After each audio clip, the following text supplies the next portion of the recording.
and welcome back to another episode of the most rare and valuable coins from Canada. Today we're going to be discussing one of the greatest Canadian modern nickel heirs that you probably had no idea existed, and that is the Canadian 1980 nickel with machine doubling. This is a unique heir or variety that was produced by the Canadian Mint in the year 1980 and has only gained major popularity and value within the last 5 years or so. During the process in which the dies were being prepared to strike nickels in the year 1980, some of the dies were actually being overused, which either caused them to shift slightly or caused deterioration or imperfections on the details on the numbers and the date, giving it a unique appearance and also making it highly desirable for collectors and Canadian coin roll hunters.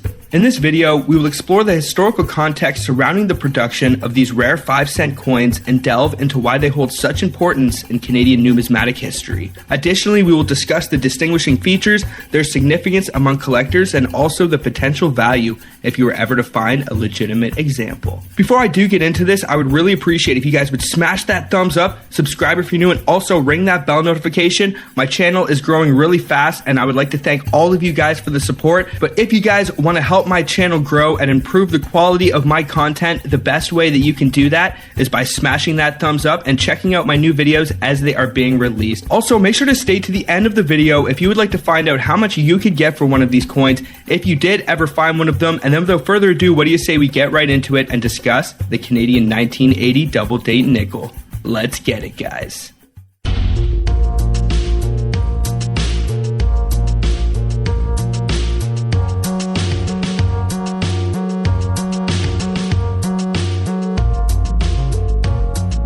Canadian heir coins come into existence during the minting process due to various factors such as problems with coin dies, planchette quality, striking pressure, and other mechanical issues. These heirs can manifest in different forms and affect the appearance of the coins. Here's a brief overview of some of the different heirs and varieties that you can look for on Canadian coins that can make them more valuable. The first are die heirs. These are heirs related to the coin dies, including double dies, die cracks, and die clashes. Double dies occur when the die is engraved with multiple impressions of the design, leading to doubled or overlapping features on the coin. Die cracks and die clashes result from damage to the die itself and can create unique patterns on the coin. There are also planchette heirs. Planchette heirs occur when the coin's blank metal disc or planchette is imperfect. These heirs include off-center strikes, planchette clips, and that is where a portion of the planchette is missing, and planchette flaws like laminations or cracks. I've actually found a Canadian 1980 penny with a clipped planchette in one of my coin roll hunts. It was definitely one of my greatest finds to date, and super awesome to be able to find that. I think I sold it for like $3 to $5 at the coin shop one day, so you definitely can get a premium for these coins if they have a significant heir. There are also striking heirs. Striking heirs happen during the coin press operation. They include coin blanks that are not properly centered, resulting in off-center strikes. Collar heirs can lead to irregular shapes, while overstrikes occur when a coin is struck multiple times with different dies.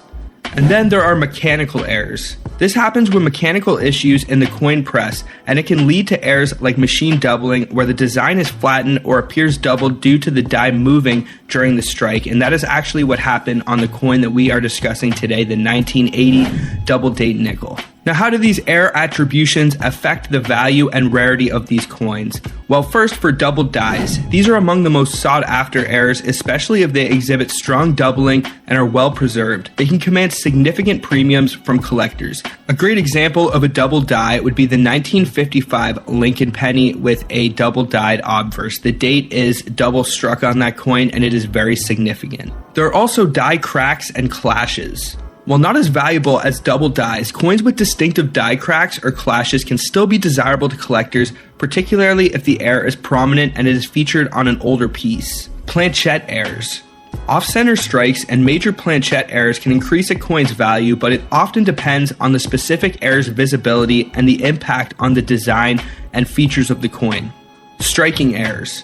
Off-center strikes and overstrikes may have numismatic value, especially if they result in visually appealing and unique patterns. And then probably one of the most common is machine doubling, especially amongst Canadian coins before the year 1990. Heirs like machine doubling are much more common and will generally have lower values compared to other rare heir types like double dies. The value and rarity of Canadian era coins are usually determined by various factors. Collectors often appreciate era coins not only for their unique characteristics, but also for the stories and the history behind each piece. Now, when it comes to the Canadian 1980 nickel, to be able to get the most amount of money for this coin, you need to be able to identify a significant machine doubling on the date. Now, here is some information on machine doubling and how to identify it on your coins to potentially make them more valuable. Usually, if a Canadian coin is in a high grade and exhibits an air or variety such as machine doubling, it will add a premium to the coin, but there are usually notable dates to look for, like the 1980 nickel, that can make it worth far more than its face value. Now, here are some of the characteristics of machine doubling. Now, some of this may get a little bit technical, but I do want to be thorough and give you guys a very good understanding of what to look for. But the first thing that we want to look for is narrowing of the high points. One of the key features of machine doubling is that it causes the highest points of the coin's design to appear slightly narrower at the top. This effect is due to the flattening of a portion of the primary image during the coin striking process. Machine doubling errors encompass several subtypes, including ejection doubling. This occurs when a coin sticks to the die during ejection from the press. And there is also die chatter. Die chatter refers to minor differences in the design caused by vibrations or imperfections in the die surface. There's also horizontal twisting or vibration. When a die is slightly loose or misaligned during the striking process, it may twist horizontally or vibrate at the end of the strike. As the die returns to its original position, it can release this twist and push the metal on the side and upward, resulting in doubling. Machine doubling will usually appear on letters, numbers, and the main design. The reason that these coins are considered rare and do hold a premium above face value is usually when quality control personnel notice machine doubling, they will take corrective actioning by tightening the part of the coin press that holds the die to resolve the issue, thus not too many of these will actually make it out. Now, machine doubling is one of the most common types of errors found on coins. It is generally more prevalent than rare and more sought after errors like doubled dies.